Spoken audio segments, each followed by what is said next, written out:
So we'd all been asked to email in questions we'd like to ask this panel of political types. And I say political types because I'm not actually sure how many of them were MPs in the end. I know the Liberal was a councillor, and I know the Labour man was an MP, but I have a sneaky suspicion that the Conservative was standing for council, or was a councillor. I have a sneaky suspicion that I know the Independent was standing for a position as an MP. And there were only 4 candidates, only 4 members of the panel. And I had this list of 7 questions I'd emailed in, and they were mostly questions to do with civil liberties, fair judicial process, the process of drafting and passing legislation, whether it's fair and whether it's become over complex, questions of fair process and are laws being made fairly, questions of economics and is a recession going to mean that people are going to skimp on social security and that people who are vulnerable might get less support.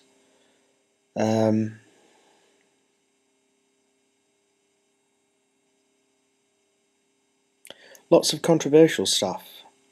Yeah.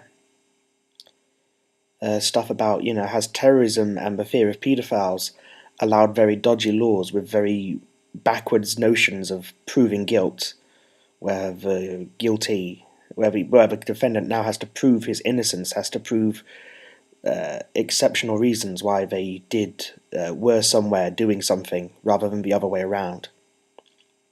Have we weakened the standards of proof out of fear? Things like this. And there were 7 of these questions, and I don't really want to rehash them all, because that's not the point here. I'll post a list if people really care. My videos get almost 0 results. And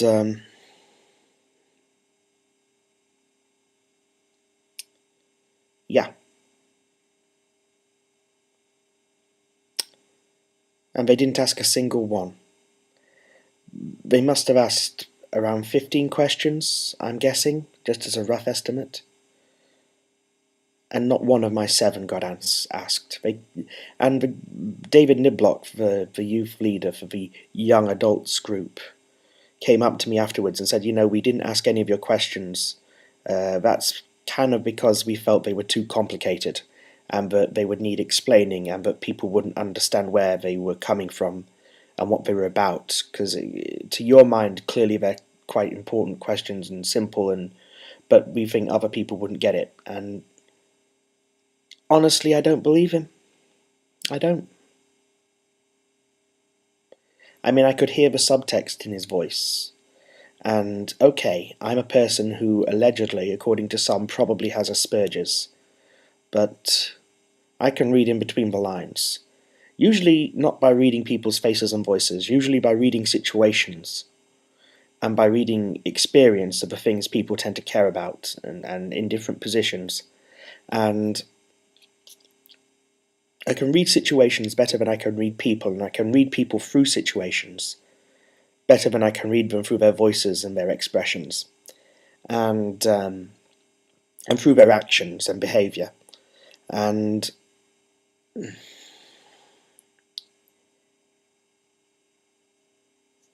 I would say that it had far more to do with those questions being controversial. It had far more to do with the fact that maybe he thought they were things that people would not care about so much in the audience. I think it had a lot to do with the fact that he thought maybe the questions would take up too much time. I mean, even to do one of them, he probably thought that it would become quite an embroiled debate because they are controversial issues and because they aren't simple.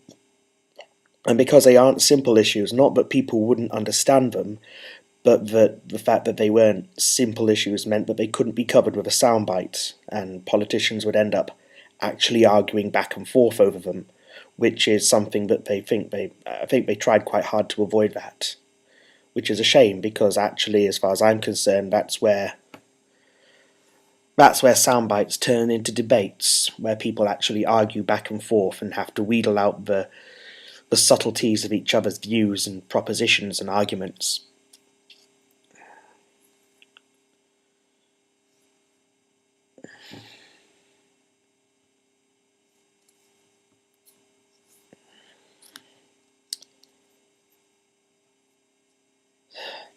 Maybe I'm being unfair. Maybe I should call him out on it, and that'll get it all out in the open.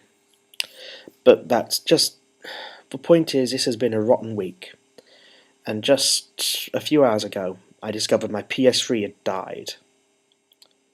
Again, the replacement one, and I'm not in the best of moods, to be honest with you. I'm not.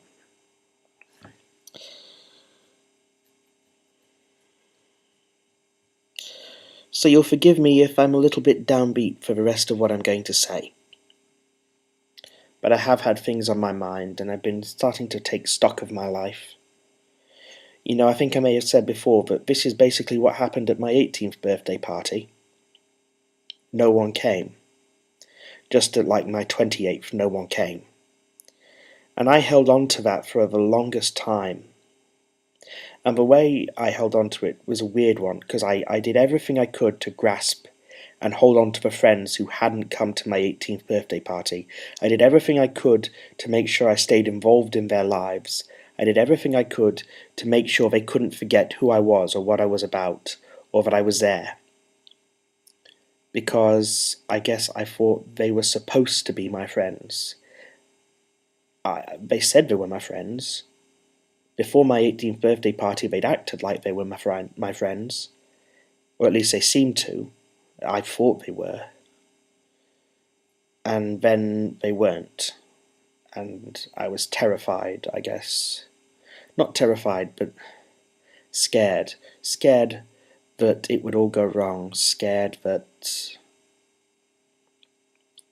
they were slipping away from me. And in reality, I don't think I ever had them to begin with. And I struggled very hard to hold on to them. And in reality, I think that maybe the smarter thing would have been to move on to other things, to move on to other places, but I didn't know anywhere to move on to. And a part of me is saying right now, you know, Anime Sock, ALC, these places and these people, they have done exactly the same thing to you that happened 10 years ago. And they seem to be demonstrating that they're slipping away, and that you never really had them to begin with. Maybe the smart thing to do is to move on. Maybe the smart thing to do is to say, I'm not going to try and hold on to what I never had. I'm just going to let go and look for something new. I'm going to strike out into virgin territory, but I don't really know what that would be or where that would be. I've got a summer holiday coming when there won't be any Anime Sock, and most of my friends from Anime Sock will graduate, and a lot of those who do graduate will move away.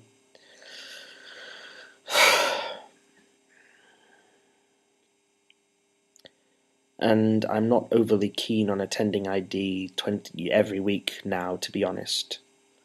Maybe now would be a good time to take a break and take stock of my life and see if there's anything, any place that I can be that has the power to offer me the things I really dreamed of, I really care about.